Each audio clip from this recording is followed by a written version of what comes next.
Sitting in this classroom, I've suffered from it. We've all given up our Friday nights and our Saturday mornings.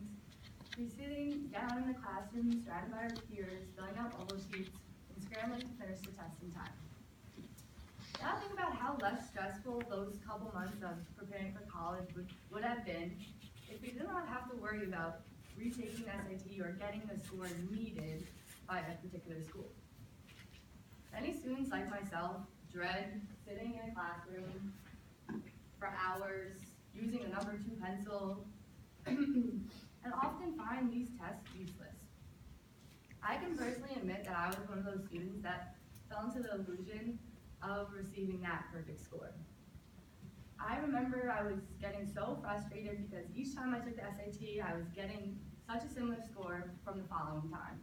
And someone once told me that my score was never going to change, so there was honestly no shot of me getting a better score. So when my mom asked me if I wanted to sign up for the next SAT, I said no. I was settling with my score.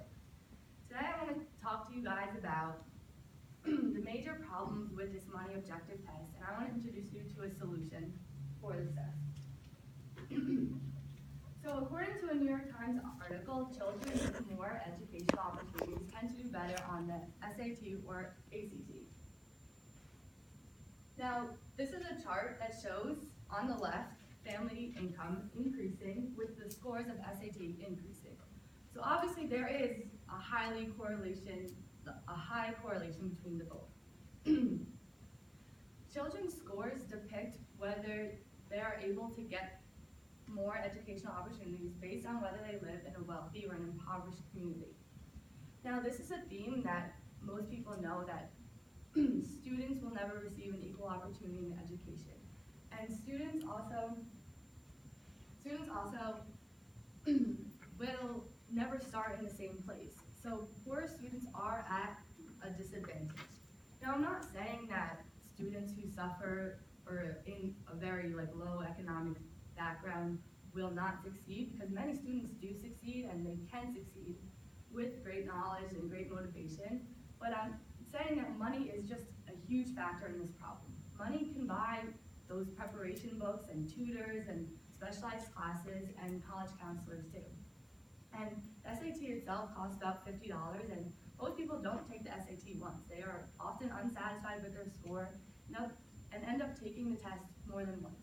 Now, this becomes an economic burden for those students who do suffer from money problems, and they cannot afford to keep up with paying for this test, and they don't know for sure if they're going to get a better result the next time. So throughout the years, this test has become more well known around America and for U.S. students, and I know for a fact that my parents did not take the SAT or the ACT. They both were enrolled in college, and today they do hold high positions in their jobs. Now, this is William R. F. Simmons, and he is the Dean of Admissions and Financial Aid at Harvard University. He believes that the more institutions require these scores, then the more the College Board will prosper, and ultimately, the more skewed the original purpose of this test will become. He believes that college admissions should consider all impacts of the test, because he knows for a fact that poor students are at a disadvantage. So when you think about it, if the most qualified dean at the most prestigious university in the college is questioning the purpose of this test, then we should ourselves question if these tests should be altered. So a student's academic ability cannot really be adequately measured based on one 5-hour-long test. For me, I fell short below the required score of my school and my dreams, about 100 points, and I believe that that was the reason why I was not accepted into this school.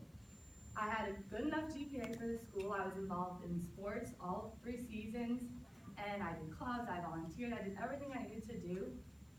And I found from applying to colleges that my lifetime accomplishments were not able to outweigh my not-so-perfect test score.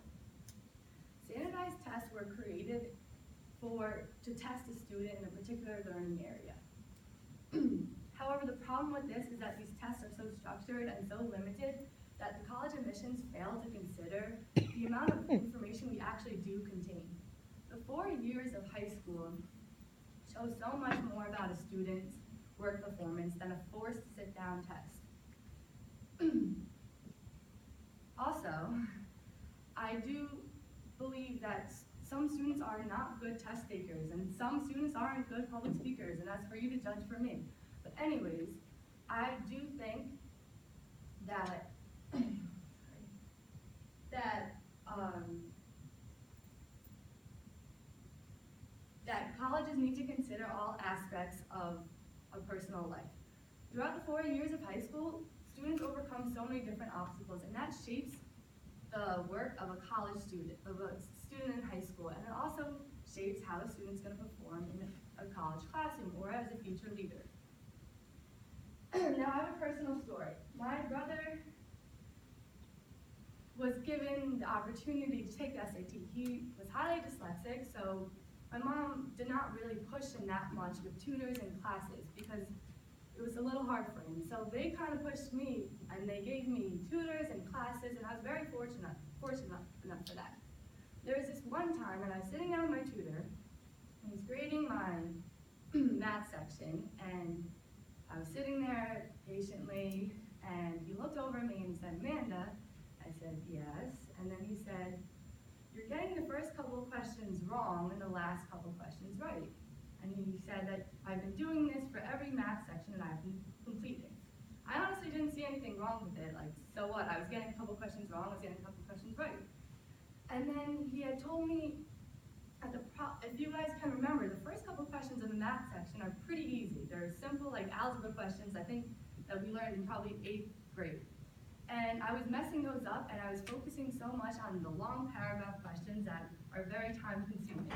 And he was telling me all these tricks to do and all these like background secrets and which answer to choose.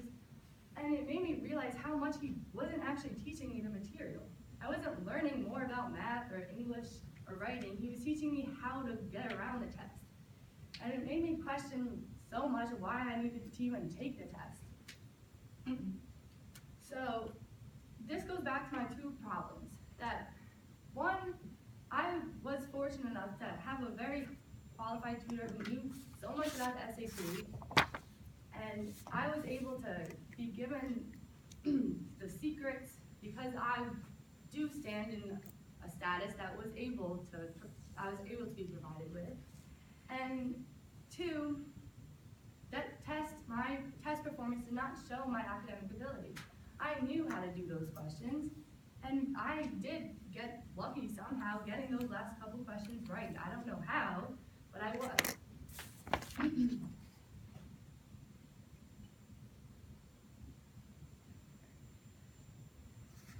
So, this test is this is from the same article, is clearly aided by most people.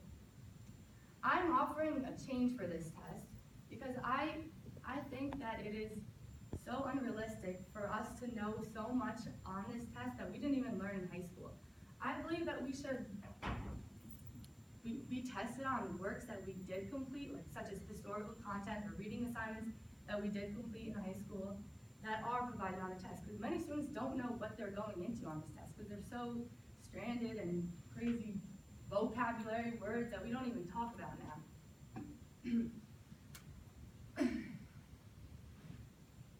I do think that offering a new test will give more people an opportunity to do better than previous tests. I know that in the years coming, previous years, they've been saying changes for this test, and I'm not really sure. I think that was just on the number scale, but that's not really changing the material.